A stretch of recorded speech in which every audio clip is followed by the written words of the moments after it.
Being a content creator and filmmaker on YouTube has been one of my biggest frustrations for the longest time. So when the pandemic hit early last year, I decided to give this thing a real shot. Started making videos. And I made bad videos that did quite well. I made videos I really liked that only a handful of people watched. And well, there were the bad ones that were just really bad. And in that time frame, I realized there was one thing that helped me be the filmmaker that I am today. And no, it's not about practicing and trying to be better at the craft of filmmaking. It's not even because I was trying to be a better storyteller. No, if there's one thing, the absolute one thing that helped me be a better filmmaker throughout all of this was just simply taking all the money I had in my savings account, my retirement fund, even my emergency fund, and being the responsible adult that I am, pulling them all together and going out and purchasing the most expensive camera I could afford.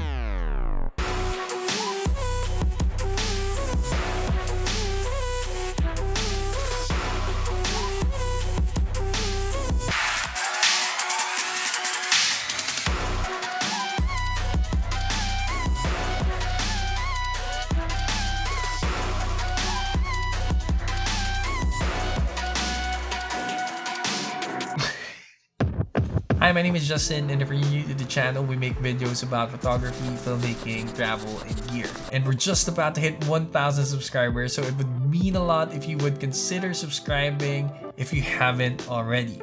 Anyways, no, 100% no, getting the most expensive gear or getting the most expensive camera does not automatically make you a better filmmaker or photographer. I am a firm believer of putting in the work, putting in the hours, practicing and honing your skills so that you become better at whatever it is you're trying to be good at. I do, however, recognize the importance of getting better gear or upgrading what it is that you already have somewhere down the road, especially if you're looking to improve the quality of the stuff that you're making. While they don't necessarily automatically make you into a better filmmaker, getting better gear does make a lot of things easier to execute. So in this video, I'm going to show you how I took my Sony A6400, which is already a great camera in and of itself, and turn it into something that not only looks cool, but also adds a lot of functionality to make shooting with the Sony A6400 even better. Welcome to how to turn your Sony A6400 into a cinema rig. The first thing we're gonna need is a cage. All good builds start with a good cage. It's like the foundation of everything. Now, to me, there are 3 reasons you want to get a cage like this. First one being is that it's like a screen protector or a case for your phones. It adds a layer of protection to your cameras. Next one being that it adds a little bit of weight to the camera. Now, the Sony A6400, I love how small and compact this is. It's so easy to bring.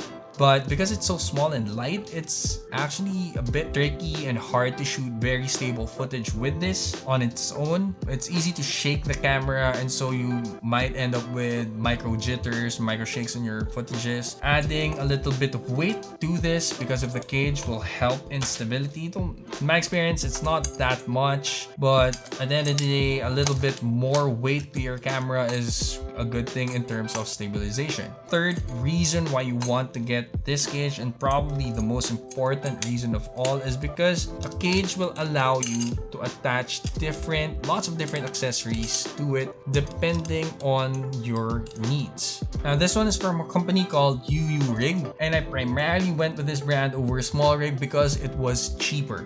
Now, I've watched lots of setup videos on YouTube about turning Sony cameras into cinema rigs or any other camera for that matter, and they've always went with SmallRig because they say it's the most affordable brand out there. So I'm not sure how true that is because this is obviously cheaper. This is a solid piece of metal, and at the end of the day, to me, they were both pieces of metal that had screw holes in them that allows me to attach different accessories to them. So I couldn't justify the added cost of a SmallRig cage versus this one. Now, before I add any more attachment to this, the next thing I'm going to do is to attach this Sony 35mm f1.8 OSS lens, which is my go-to lens for most of my shots. Now, the next thing that we're going to add is a top handle. Now, this one is again made by UURIG. This is the UURIG R008 top handle with an Ari style screw mount, which goes perfectly onto the ARRI screw hole on the cage of the UURIG cage for the Sony A6400. Basically, what the top handle does is it adds another point of contact to your camera when you're holding it, just so it adds a little bit more stability when you're shooting. It also makes shooting at low angles a lot easier. Like the cage, it also has lots of screw holes that you can attach lots of different attachments. It's got a cold shoe here, which later on I'll show you what it's for. Next thing on my list for supercharging this camera is an external monitor, and I got this one from Feelworld. This is the Feelworld Master MA5. This comes with a camera mount, but I found it to be too big and too distracting, and I didn't really like how it looked. So in order to attach this monitor onto the camera, we're gonna use a monitor mount.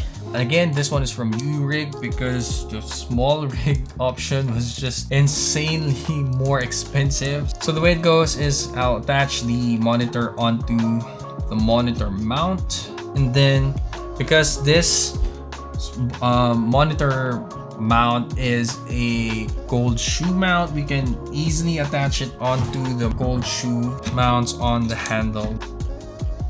Now, an external monitor like this is powered by either NP-F style batteries or Canon batteries. I use NP-F batteries because I'm with Sony, so I just figured get the Sony style batteries. Now, getting an external monitor is important for me because not only is it bigger than the one on the back of your A6400, and yeah, even though it flips, it's actually quite hard to see if something's out of focus if you're shooting yourself. I've missed focus in some of the videos I've shot in the past before and not know it until it was too late. So getting a bigger screen really helps with that. You can flip this because of the monitor mount. I can flip it, which is super helpful for talk to camera stuff like the one I'm doing right now, except that I'm not using this monitor. Aside from that, the feature that I really like about getting an external monitor like this is the false color feature, which can be a topic on another video. But basically, false color is a feature that helps you see proper exposure levels on your image, so you'll know if something is way too underexposed or way too overexposed. So that for me is the purpose of getting an external monitor like this. Now, the next thing you want to improve on your Cinema Rig is not just the video aspect of it, but also the audio quality. Again, I've always said that audio is just as important as video, if not even more important.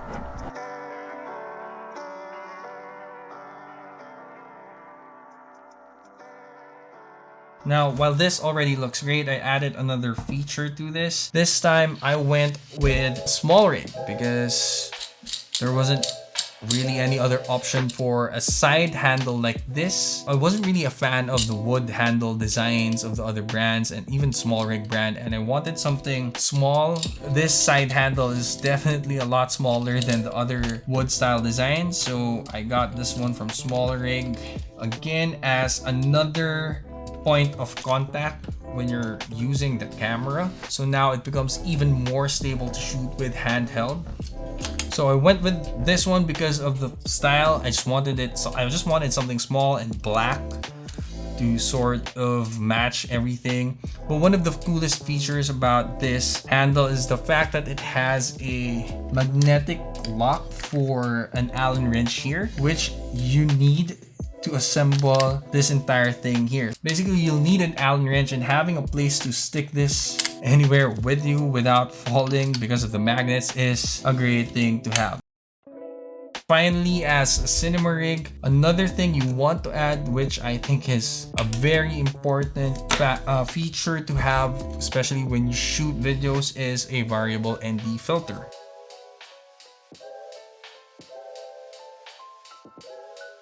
This is how it looks like with all the bells and whistles in it. We have the Deity Vmic D3 Pro as my shotgun mic of choice. We have a variable ND filter to help you control the shutter speeds, mainly Feelworld Master MA5 for my external monitor, and a side grip on this side for added stability. So yeah, this is how it looks like when I rig my Sony A6400 out. That being said, there are a few things that I may want to change or upgrade in the future, starting with the HDMI cable I'm running here from the monitor to the camera.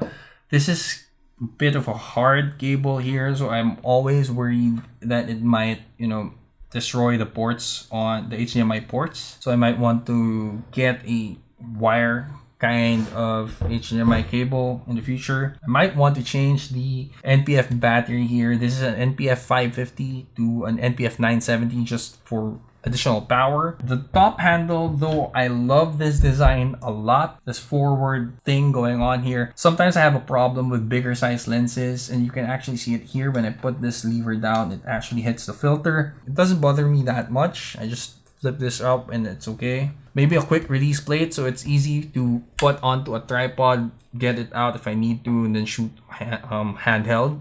But other than that, even without those changes, I'm pretty happy with this. And obviously it takes a little bit of time to set up, but it's not really hard. And I don't always use my Sony A6400 like this all the time. But when I do, this is kind of the setup that I'm going with. At the end of the day, having a camera that looks like this makes me want to keep shooting more.